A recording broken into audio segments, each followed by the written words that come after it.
farkon mutum da za a fara hukuncin jahannama da shi ka zo da shirka. Ɗungurungun addinin asasinsa foundation na musulunci an gina shi ne akan kaɗaita Allah da bauta. Magana ne akan tauhidi. Musulunci kawai maganar tauhidi ne. In aka cire shi babu musulunci. Idan mutum zai karbi kalmar shahada sai a ce ka ce ashhadu Allah ilaha illallah, na shaida ba abin bauta da gaskiya sai Allah. Ai bautar ake so kawai a kaɗaita ta ga Allah. Amma ka shaida ba abin bauta da gaskiya sai Allah, kuma kana da wani malami a gefe mai baka sa'a, ai kana da alloli biyu kenan. Yanzu ka yadda wadda ya yi ka daban, wadda ya yi ma ji daban, ya ma gani daban, wadda za ka bauta daban, wannan kuma shi ma a rayuwarka zai sa hannu. To Allah kuma so yake a bar mishi komai, yudabbirul amra, ya zama shi yake gudanar da kai.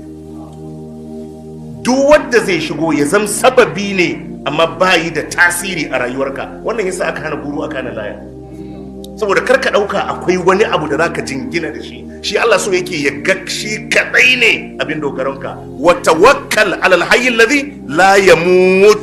Allah ce ka cokam ka dogara ga rayuwar nan da baya mutuwa.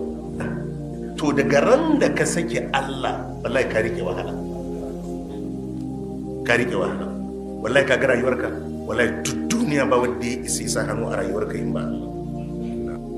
Ai malam, tun da kaga uwa ta haifi ɗanta ta mutu a ranar, uba ɗan na aji 2 a firamare ya mutu ya bar ɗan kuma ya zama alhaji, ya zama babba, ai ya nuna Allah ke yin abu. Inda akwai wadda za ka rasa a rayuwa ka rasa komai, to iyaye. Bashi duk wadda ka gani bawan Allah ne, babu Allah nan shi kadai ne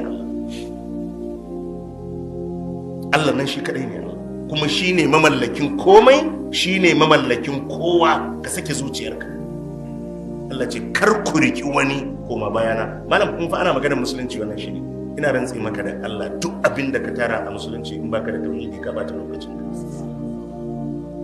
Shine asali. Domin musulunci ba ka zama musulmi sai ka yarda ba abin bauta da gaskiya sai Allah. Shi kadai ne abin bauta.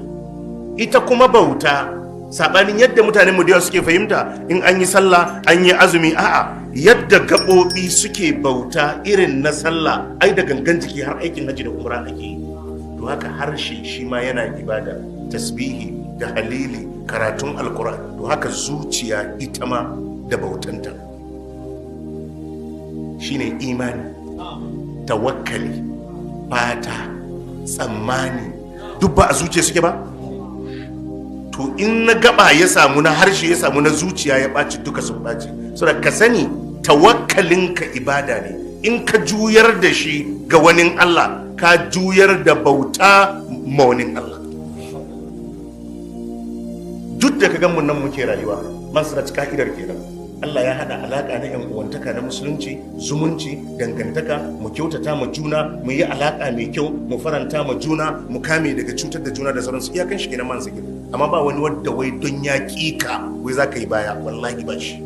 Duk duniya wallahi ba shi. Wai don ya cire hannu a kanka ka koma baya, sai dai in ka muna na zato ma Allah dama. Duk wani wadda yake ji yana da wani mai gida ne, uba ne, duk abin da ya taka yana ganin wani shine yake mishi, to akwai wani a Kano yana da abun da kake da shi, shi kuma bai san mai gidanka ba. A ya nuna ba mai gidanka yake bayarwa. Ka sake zuciyarka, duk abun da ka gani wallahi yana hannun Allah ne. Man biyadihi malakutu kulli shay'in wa huwa yujiru wa la yujaru alayhi in kuntum ta'lamun. وهو يجير ولا يجار عليه إن كنتم تعلمون. سيقولون لله قل أفلا تتقون. Allah ya ce kulka tambaye su, man biyadihi malakutu kulli shay'in, waye mallakar komai yake hannunsa. Wa huwa yujiru, yana bada mafaka, wala yujaru alaihi, ba a bada mafaka in ya farma wani. Sai Allah kenan yace in an koro ka, Allah ce zan baka mafaka. In na kora ka, Allah ce ba mai baka mafaka. Allah ce ka tambaye su waye wannan, suka ce Allah ne. To me sauran? ka tafi ba ni ba kai a shi kenan ka tafi abinka. Man sigir haka abin yake, wallahi haka abin yake, wallahi haka duk ran da ka canza haka a ranka wahalar da kanka kawai da kai. Shi yasa mutanen mu saboda neman abin duniya mutum ya je ta kaskantar da kansa. Alhaji Mustapha ya taɓa mana wani taɗi wani lokaci. Ogan ne a ofis ya bada kuɗi a saya mishi kati, recharge card da zai sa a wayansa. Shi masinjan da ya je sai ya je ya lodo irin 'yan 200 ko 500 ɗin nan. Haka ogan ya zo ya kusan aihuwansa yana you are very stupid. Yana kai hakuri yalla boy. You are very stupid. Inda Allah ya ga dama da babanka ne masinjan zai yi ko ba zai yi ba. Shi masinjan kan bai da yaya ne? To wani haka kawai in dai Allah ya bashi dama duk wadda ka ganshi bayi da shi ba zagin Allah ya hana shi. Kai kuma da kake da shin ba kiyamul lailin ka ne yasa aka baka ba. Hikima ce kawai ta Allah. A policy nashi akwai masu shi akwai wadda ba su da shi, akwai masu mulki akwai talakawansu, akwai mai gani akwai maras gani, akwai mai ji akwai kurma. Wadda ya fahimci haka zai walakanta wani don yana da shi. To haka ne zaka je ka samu a falon su a zaune kujeru ne ga sunan ta ko ta ina, shi yana kan kujeran abokinsa na kan kujeran, amma in ma sun jin sai shigo bai sai zauna a kujeran ba. Wannan ka dauki duniya da zafi wallahi. Kaga ai shi laifinsa da ba zai zauna akan kujera ba don bayi da shi ne. Iya laifin kenan tunda ba zagin yalla yayi ba zagin matarsa yi ba zagin uwarsa yi ba. Me yasa shi ba zai zauna a kujera a falon oga ba? Saboda shi talaka ne. Iya laifinsa kenan shi talaka ne. Iya laifinsa kenan shi talaka ne.